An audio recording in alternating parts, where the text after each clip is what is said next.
Welcome to Dick Morris Democracy. I'm Dick Morris. The younger you are, the more likely you are to vote for Trump and the Republicans. The opposite used to be true. But Biden's poor performance in office and the inflation and economic crisis he has spawned have changed all that. John Jordan, John McLaughlin, and I conducted a survey of 800 Generation Z and millennial likely voters at the end of last month to see how they changed since they mainly backed Biden in 2020. And the transformation is enormous. Generation Z voters, who are now in their 20s, have swung dramatically to Trump, the biggest gain of any age group. In the 2020 election, they backed Biden by 3 points. Now they vote for Trump against Biden by 6 points, an incredible 9-point swing. Here's what's happening among voters still in their 20s. Those who are still in college or have not yet turned 25 have been liberal and stay liberal. But a light seems to go off in their minds as soon as they turn 26. They suddenly flip and turn conservative and Republican, about a 15-point difference. Why? Well, we asked them, and here's their explanation. By almost 2 to 1, they say, when I was younger, I was more idealistic and ideological. But as I grew older and have had to support my family and make a living, I've grown more realistic and conservative in my thinking. So if you're worried about the indoctrination young people go through in college and concerned that the campuses are breeding a nation of socialists, relax. As soon as they hit reality in their late 20s, they change and see the wisdom of our point of view. Millennials, who are now in their 30s, the older group, are more of a problem. They are the sons and daughters of the baby boomer generation, who became the 60s radicals, marching and burning their draft cards. They've gone on to become the most left-wing generation in our country. But they, too, can't ignore the economic catastrophe of the Biden presidency and find themselves drifting more toward Donald Trump. While they voted overwhelmingly for Biden in 2020 by 20 points, Trump has cut Biden's margin among them in half and now trails by only 10. It's turning out that Joe Biden is the best friend the Republicans have.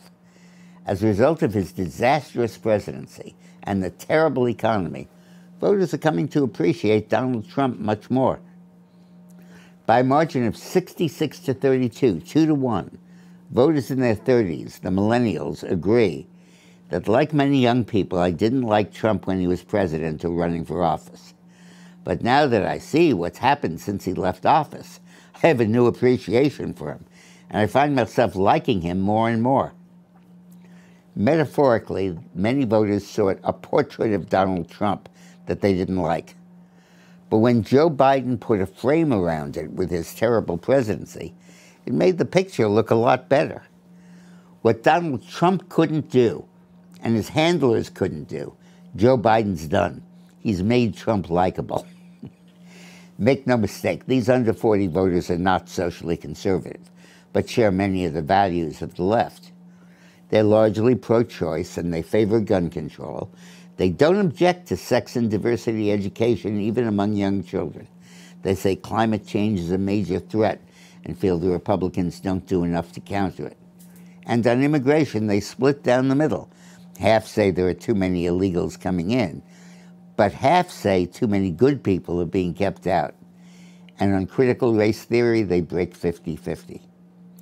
But none of that has any real impact on their vote.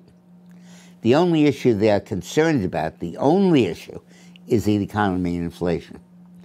Faced with the necessity of overcoming these headwinds to feed their children, and now feed their infants, establish their careers, and buy their first home, they've become economic conservatives while still being social liberals.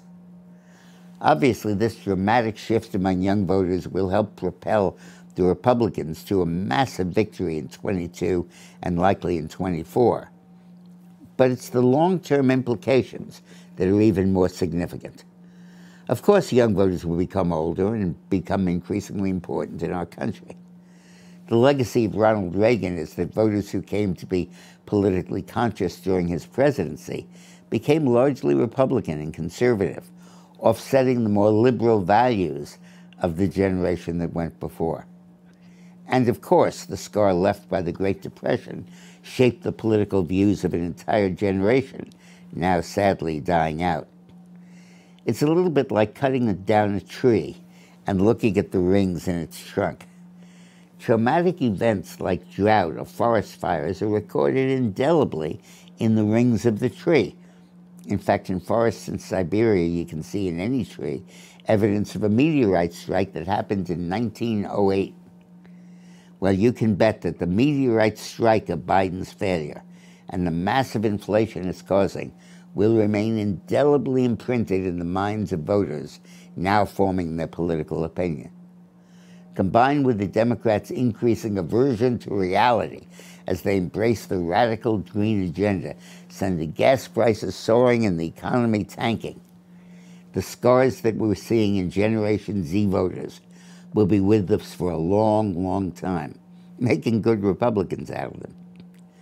John Jordan, who's my guest today, John McLaughlin, who is Trump's pollster, and I have now conducted 4 surveys to examine how strong the base of the Democratic Party is and how to undermine it.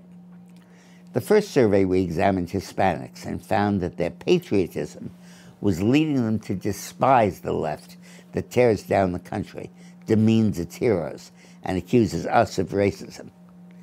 These Latino voters, who themselves or their ancestors came here, often at risk of their lives, are not about to see this country deteriorate into a nation like the one they left. The shift has been so remarkable that it's very possible now that Democratic congressmen in the Rio Grande Valley will be defeated and Republicans elected. Among mothers, the second leg of the Democratic base, we found that social issues like teaching about gender change and transsexuality to 4th graders were driving them nuts. As the Democrats sided with the educrats, bureaucrats and educators, and resisted any change, they are demanding a voice in the education of their children, and that's pushing them into our arms.